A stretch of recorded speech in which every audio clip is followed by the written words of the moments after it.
Tá na web de volta para alertar agora sobre um golpe novo na praça e desvendar uma desinformação que andou circulando pelas redes e grupos de WhatsApp por aí. Confira no quadro Era Fake.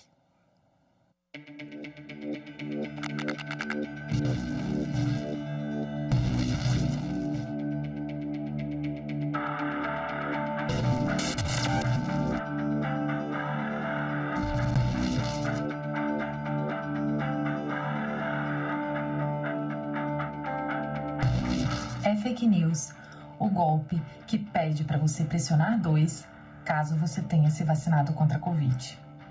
O Ministério da Saúde e nenhum governo estadual está fazendo esse tipo de ação. Aliás, e inclusive, todo cuidado é pouco. Avise aos seus familiares para que sempre que receberem ligações, mensagens, pedindo ou para você pressionar um número ou para você fornecer algum código, geralmente são hackers tentando invadir o seu dispositivo. Então, todo cuidado é pouco.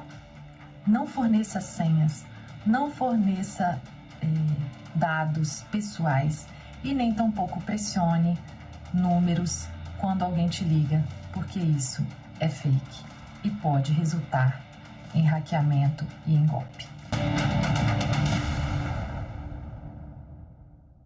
Desde o lançamento do Pix em 2020, essa ferramenta que facilitou a nossa vida por ser um método de transferência fácil, rápido, infelizmente, também vem sendo usado para golpes dos mais variados.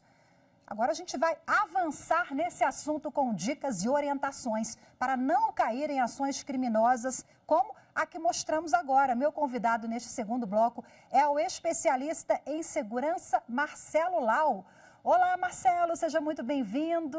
Muito obrigada pela sua disponibilidade. A nossa advogada de Direito Digital já adiantou um pouquinho ali, né? Não existe isso do Ministério da Saúde ligar para você, apertar tal número, né? Nem bancos. Mas, geralmente, eu falei golpe novo, mas esse golpe já vem aí acontecendo há muito tempo e agora utilizando o Pix, né? Infelizmente, o Pix, essa ferramenta tão bacana, servir para isso, né, Marcelo?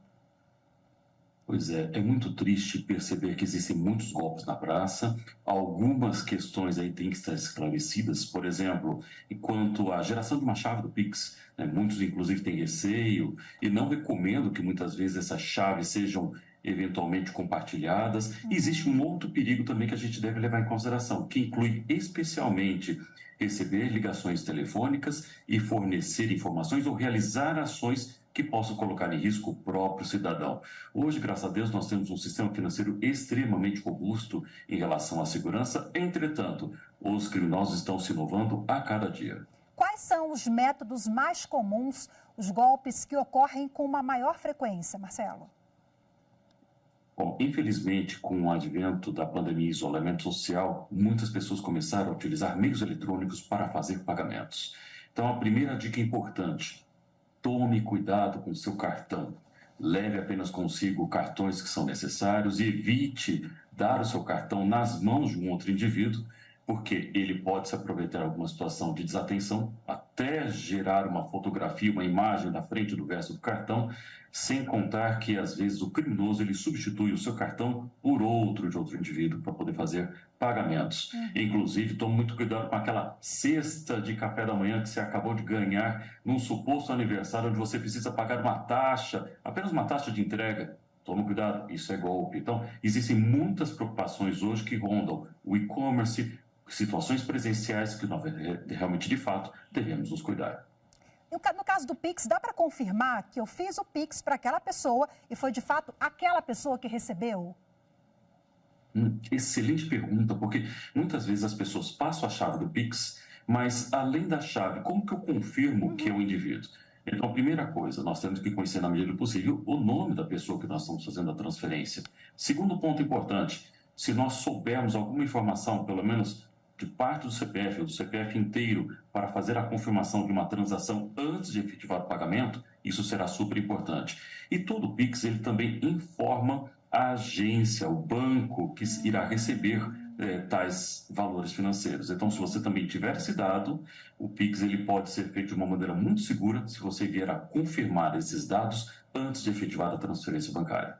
Marcelo, já ouvi falar muitas vezes que não é bom utilizar o CPF como chave Pix, né? É fake news? Isso pode dar problema mesmo? Ou é bom usar uma outra chave para não dar publicidade a esse tipo de documento tão sensível? Bom, vamos considerar se as transações forem feitas para alguém que normalmente você não transfere valores financeiros, você pode criar uma chave aleatória. Isso seria uma excelente medida. Entretanto, para transferências que sejam comuns para pessoas próximas, você pode utilizar, sim, não tem problema em relação ao CPF, desde que você saiba para quem você irá fornecer essa informação. E o mesmo vale também, com o uso de chave Pix, o seu número de celular. O e-mail também é uma alternativa muito boa, mas devemos ficar atentos. Se você tem um banco, você pode ativar mais de uma chave de Pix. Entretanto, se aquele CPF já foi utilizado numa instituição financeira, ele infelizmente não poderá ser utilizado como identificador de outra conta em outra instituição financeira. Ainda pegando o gancho do Pix aqui, quais são as ferramentas que podem inibir a ação de criminosos? Por exemplo, dependendo do banco, você pode limitar ali, né? A partir de tal hora só posso fazer transação por Pix do valor X. E tem outros mecanismos também. Quais são as dicas? Bom, primeiro é avaliar junto com o banco, inclusive com o aplicativo que você possui, a implementação de medidas que incluam horários para a realização dessas transações e limites financeiros. Então, eu recomendo, caso você não tenha o costume de fazer transferências em grande volume, delimite um valor relativamente baixo, para que, caso você seja vítima de um criminoso, você não tenha que sofrer um prejuízo.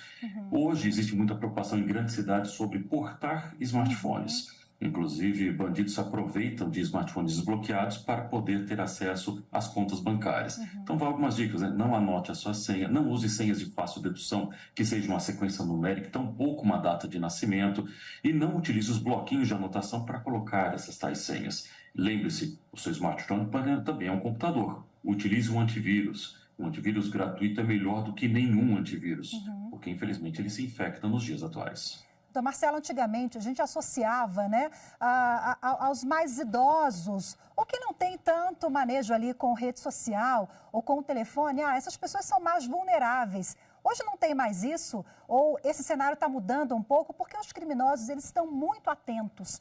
E eles se valem de medidas, enfim, de estratégias, que é muito parecido com a realidade. Você olha ali determinado boleto, por exemplo, ou páginas da internet, né, que mesmo quem entende fica ali, opa, será que isso é golpe, não é? Então isso é um mito, ficou no passado aquela história que os idosos eram mais vulneráveis? Qualquer um pode cair se não tiver atenção redobrada? Bom, eu acho que assim, existem vários grupos que podem cair, infelizmente, em fraudes. E vamos lembrar exatamente do boleto.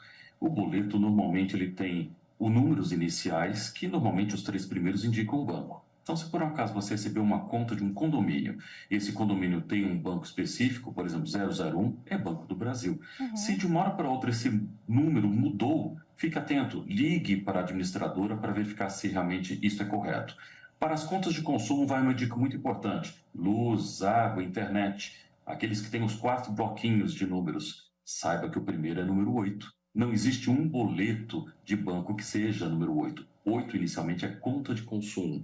Então, se por um acaso você normalmente recebe a sua conta de água e esse número dígito inicial não é 8, fique atento, porque saiba que isso é golpe. E é claro, hoje as pessoas tendem a ser vítimas com a pressa e falta de atenção. Então, não é exclusivo dos idosos, às vezes as pessoas mais novas também tendem, na pressa, fazer pagamentos sem realmente, de fato, verificar quem será o beneficiário desse valor transferido. E, normalmente, os bancos, eles detalham nos seus aplicativos bancários qual é o beneficiário. Fique de olho, fique atento, leia o teor. E se o pagador não é você, provavelmente o boleto não é para ti.